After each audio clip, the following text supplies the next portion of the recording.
शक एक ऐसी बीमारी है जिसका इलाज इस दुनिया के बड़ा से बड़ा डॉक्टर भी नहीं कर सकता है। कोई भी इंसान अगर एक बार इस शक के घेरे में आ जाए तो फिर इतनी आसानी से बाहर भी नहीं निकल पाता है। इस शक की वजह से आज तक न जाने कितने लोगों की ज़िंदगियां भी हमेशा के लिए बर्बाद हो चुका है। आज की कहानी में भी सेम कुछ ऐसी होता है, जिसकी वजह से एक महिला हमेशा के लिए इस दुनिया को छोड़कर चली जाती है। लेकिन जब इसका असलियत लोगों को मालूम चलता है तो इसे सुनने के बाद किसी को भी अपने कानों पे यकीन ही नहीं होता है।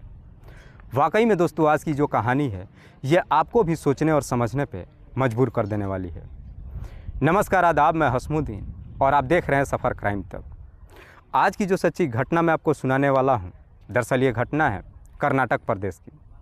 कर्नाटक का एक ज़िला पड़ता है मंड्या और इसी मंड्या का एक थाना पड़ता है अरकेरे। अरकेरे थाने के अंतर्गत एक गांव आता है कोप्पुल और इसी कोप्पुल गांव का रहने वाला श्रीनाथ, जिसकी उम्र है 33 साल। बात कर रहा हूं मैं 10 अगस्त 2023 की सुबह सुबह। श्रीनाथ रोते बिलखते थाने में पहुंचता है और पुलिस वालों से कहता है कि साहब, मुझे एक कंप्लेन दर्ज करानी है। पुलिस जब श्रीनाथ को रोते हुए देखती है, पहले उसे आराम से बिठाती है और फिर उसे तसल्ली से पूछताछ करती है। तो श्रीनाथ कहता है कि साहब, आज से ठीक 4 दिन पहले 7 अगस्त 2023 को मैंने अपनी ही पत्नी को अपने ही घर में हत्या कर दिया है। लेकिन श्रीनाथ जब इस हत्या की पूरी कहानी बताता है तो वाकई में इसे सुनने के बाद पुलिस भी कुछ देर तक श्रीनाथ की तरफ देखते ही रह जाती है। श्रीनाथ, जिसके पिता का नाम है शेखर, माँ का नाम है समंथा। श्रीनाथ अपने माता पिता का इकलौता संतान है। श्रीनाथ जैसे ही जवानी के दहलीज पे कदम रखता है, शेखर अपने बेटे की शादी आज से ठीक 9 साल पहले पूजा से कर देता है। अभी फ़िलहाल पूजा की उम्र लगभग 30 साल के आसपास है। पूजा जो देखने में बेहद ही खूबसूरत। श्रीनाथ अपनी खूबसूरत पत्नी को पाकर बेहद ही खुश होता है। श्रीनाथ, जो कि एक प्राइवेट फैक्ट्री में नौकरी करता है, थोड़े बहुत पैसे कमाता है और अपने परिवार के साथ बड़ी खुशहाल तरीके से जीवन व्यतीत करता है। लेकिन जैसे ही कुछ साल का समय गुजरता है, श्रीनाथ का एक बेटा हो जाता है। बच्चे का घर में आ जाने की वजह से श्रीनाथ के ऊपर और भी जिम्मेदारियां बढ़ जाती है। इसलिए श्रीनाथ अब ज़्यादा से ज़्यादा पैसा कमाने के लिए अपनी ड्यूटी तो करता ही है, साथ ही साथ ओवर टाइम ड्यूटी करने लगता है, जिसकी वजह से अब श्रीनाथ अपनी पत्नी को ज़्यादा वक्त नहीं दे पाता है। इधर पूजा जब अकेले घर में रहने लगती है, पूजा का भी मन नहीं लगता है। इसीलिए पूजा अपना मन बहलाने के लिए मोबाइल का सहारा लेती है और मोबाइल पर अक्सर शॉर्ट वीडियो देखना शुरू कर देती है। लेकिन पूजा जब बार बार शॉर्ट वीडियो को देखती है तो पूजा को भी लगता है कि वो खुद इस प्रकार की वीडियो बना सकती है। इसीलिए पूजा अपने पति को बताए बगैर ही एक दिन मार्केट में जाती है और मार्केट से जा कर के एक स्टैंड और माइक खरीद कर लाती है और फिर अपने ही घर में वीडियो बनाकर सोशल मीडिया पे पोस्ट करने लगती है। पूजा जब कुछ वीडियो सोशल मीडिया पे पोस्ट करती है, अचानक एक दिन वीडियो वायरल हो जाता है। लेकिन वीडियो जैसे ही वायरल होता है, आस पड़ोस के लोगों को मालूम चल जाता है। आस पड़ोस के लोगों को जब मालूम चलता है, लोग पूजा के बारे में तरह तरह की बातें करने लगते हैं। तब जा कर के इस बात की जानकारी श्रीनाथ को मालूम चलता है। श्रीनाथ को जैसे ही सच्चाई मालूम चलता है, एक रोज़ जब ड्यूटी से अपने घर आता है, इस बारे में अपनी पत्नी पूजा से पूछताछ करता है। तो पूजा भी अपने पति को समझाते हुए कहती है कि मैं वीडियो इसलिए बना रही हूँ ताकि मैं उससे कुछ पैसा कमा सकूँ और आपकी मदद कर सकूँ। लेकिन श्रीनाथ अपनी पत्नी को साफ साफ कहता है कि आज के बाद से तुम्हें यह काम नहीं करना है। लेकिन इसके बावजूद पूजा अपने पति की बात नहीं मानती है। इसके बावजूद भी आए दिन हर रोज़ वीडियो ही नहीं बनाती है, बल्कि उसे सोशल मीडिया पे पोस्ट करती है। लेकिन इसके बाद से श्रीनाथ जब भी अपने घर से बाहर ड्यूटी के लिए निकलता है, अक्सर आस पड़ोस के लोग तरह तरह की बातें पूजा को लेकर के कहने लगते हैं। उनकी बातें सुन करके श्रीनाथ को लगता है कि शायद उसकी पत्नी का किसी के साथ में अफेयर चल रहा है। दरअसल श्रीनाथ को अपनी ही पत्नी के ऊपर शक हो जाता है।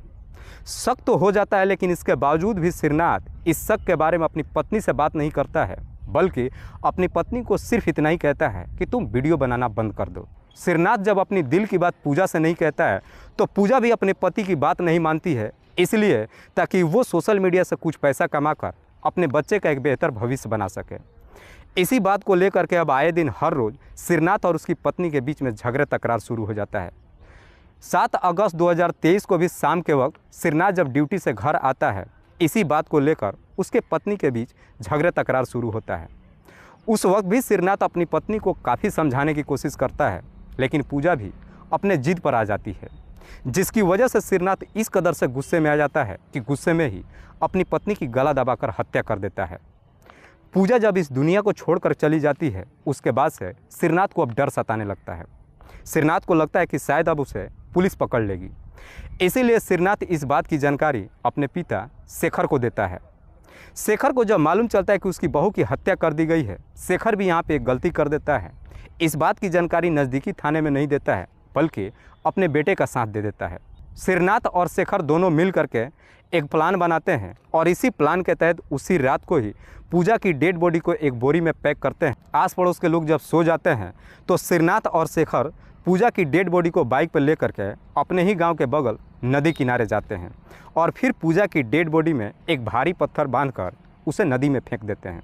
उसके बाद से दोनों वापस अपने घर चले आते हैं। घर आने के बाद सिरनाथ सोने की तो कोशिश करता है, लेकिन सिरनाथ की आंखों में नींद ही नहीं आती है। पूरी रात बेचैनी में काटता है। अगली सुबह जब सिरनाथ उठता है, तब सिरनाथ को यह एहसास होने लगता है कि दरअसल उसने अपनी पत्नी के साथ गलत किया है। सिरनाथ को अपनी गलती का एहसास तो होता है, लेकिन उसे समझ में नहीं आता है कि अब वो करे क्या। उसके बाद से सिरनाथ जब भी रात को सोता है, अक्सर अपनी पत्नी के बारे में ही सोचता है। बार बार जब उसे अपनी पत्नी का ख्याल आता है, बेचैनी के मारे उसे नींद ही नहीं आती है। जब दर्द उसका हद से ज़्यादा बढ़ जाता है, आखिरकार 10 अगस्त 2023 को सुबह सुबह रोते बिलखते थाने में जाता है और अपनी सारी सच्चाई पुलिस को बता देता है। वाकई में सिरनाथ जब ये पूरी कहानी पुलिस वालों को बताता है, तो पुलिस सिरनाथ के तहरीर पे उसे लेकर के नदी किनारे जाती है। उस नदी में पुलिस अपनी तमाम कोशिश कर लेती है, लेकिन पूजा का डेड बॉडी नहीं मिल पाता है। उसके बाद से पुलिस पूजा के मोबाइल को जब खंगालती है, तो मालूम चलता है कि पूजा के मोबाइल नंबर के CDR में कोई भी ऐसा नंबर मौजूद नहीं है जिस पे पूजा किसी से लंबी बातचीत करती हो। पुलिस सिरनाथ से कहती है कि तुम्हारी पत्नी का किसी के साथ में कोई अफेयर नहीं चल रहा था। दरअसल तुम्हें अपनी पत्नी के ऊपर शक हो गया था और यही शक की वजह से तुमने अपनी पत्नी की हत्या कर दिया। ज़रा सोचो कि तुम्हारी मात्र एक छोटी सी गलती की वजह से तुम्हारी पत्नी हमेशा के लिए इस दुनिया को ही नहीं छोड़कर चली गई, बल्कि तुम्हारा बच्चा भी अनाथ हो गया। सिरनाथ को जब मालूम चलता है कि वाकई में उसकी पत्नी का किसी के साथ में अफेयर नहीं चल रहा था, सिरनाथ अपने बच्चे को गले लगाकर चिक चिक करके रोने लगता है। फिलहाल पुलिस ने सिरनाथ के ही तहरीर पर उसके पिता को भी अपने कस्टडी में लेकर इन दोनों को जेल भेज दिया है। दोस्तों, इस पूरी घटना के बारे में आप क्या सोचते हैं? आप अपनी राय हमें कमेंट बॉक्स में ज़रूर दीजिएगा। तब तक के लिए जय हिंद, जय भारत।